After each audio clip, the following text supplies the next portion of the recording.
We simply had to leave Russia, as by then, Jews were killed right and left, and women raped. This is early 1900. We took our chance and spent every cent we were able to scrape up. Naturally, we left our properties and belongings behind. We live in the information age. If a person wants to learn something, there's no shortage of sources from which they can learn. Whether it's Google, ChatGPT, Instagram, Facebook, bookstores, libraries. If a person wants to know about something, there's no shortage of opinions. But how do we know what's valuable? I want to impress upon us a point that the Torah knowledge that has reached us has come from Mount Sinai, and our ancestors went through great struggle to bring that information to us.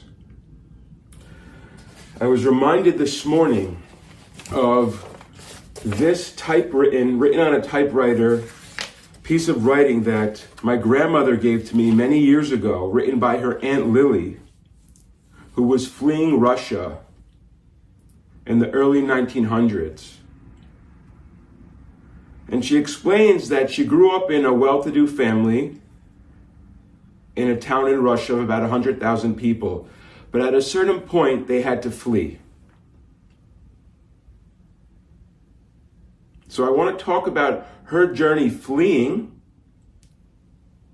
And it made me think that there were times when people had to smuggle Torahs and Torah knowledge out of the countries that they were fleeing. And why did they do it? Because they understood the value of that information. If information is cheap, easy to reproduce, or have ChatGPT reproduce, there would be no point in smuggling it out. The degree of difficulty that people have to go through to get that information out shows the value of that information. If you look at a modern news source like, let's say, the Wall Street Journal, New York Times, whatever these publications are, maybe they're 100 years old. The Torah was given at Mount Sinai. Several thousand years have passed since the Torah was handed down to us. And yet, people still value that information because it's divine information. It's above anything that we could possibly discover ourselves. So I'll jump into what she went through. She says, leaving Russia was no small matter, as we had to steal across the border, which was watched by sentries. Anyone that was caught was shot on sight. There were groups of contrabandists who understood to transfer the immigrants by way of a small boat for an exorbitant fee. It was very risky as well as very costly. We simply had to leave Russia, as by then, Jews were killed right and left, and women raped. This is early 1900. We took our chance and spent every cent we were able to scrape up. Naturally, we left our properties and belongings behind. One dark night, all of us, parents, 6 children, and 2 additional, Manya's husband and her brother's sweet young wife from a nearby town, Shpola, we really began an ordeal. For nights on end, we were hidden in caves, in the fields, watching for the right moment when the guards were away, mostly for a dark, rainy night. We had no food or water. We adults managed, but there were groups of people who had young babies, and we had to give them some sustenance. We adults used to collect dew for drinking water for the babies. We fed mostly on cherries and other vegetation. I guess what they found in the fields. The sentries were to be bribed by the contrabandists. The small boats that we eventually piled into were very risky, as at the least move we could topple over and drown. It did happen to many of the groups. We were fortunate to get across. One stormy night, God was with us. Some mothers smothered their young babies who began to cry so as not to be discovered. We arrived at a small town over the border called Pashanka.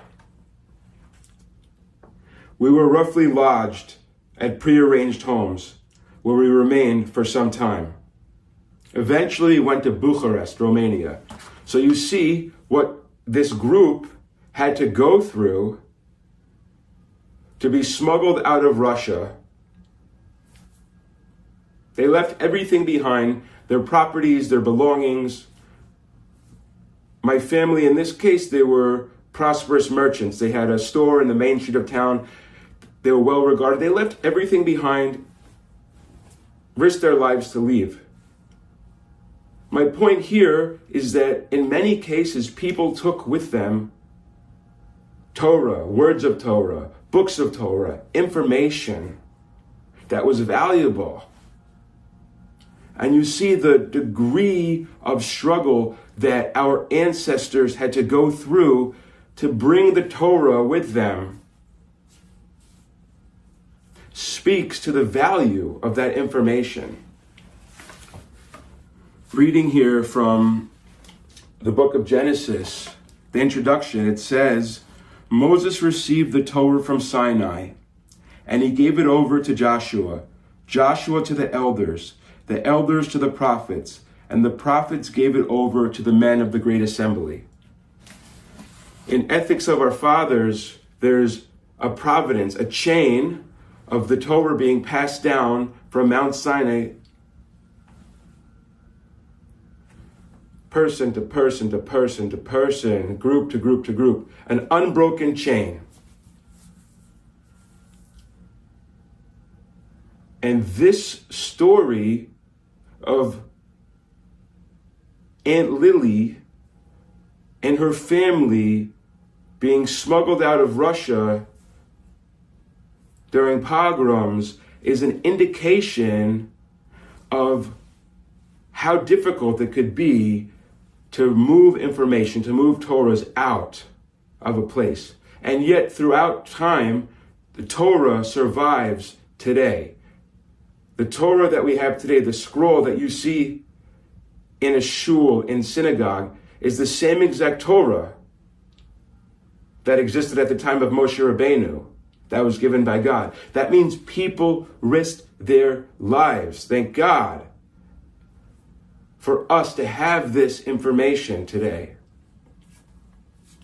And I want that to give you an idea of the value of this information. In an information age when it's so easy to Google or ChatGPT and find answers, where do you really want to get your information from? I would suggest that you want to get your information from the highest source, from the truest source. And the degree of struggle and pain and effort that people made to protect that information should tell you something about that information. We're so fortunate to have Torah, to have this knowledge, to have this information. And I hope this helps to reaffirm that for all of us, how blessed we truly are.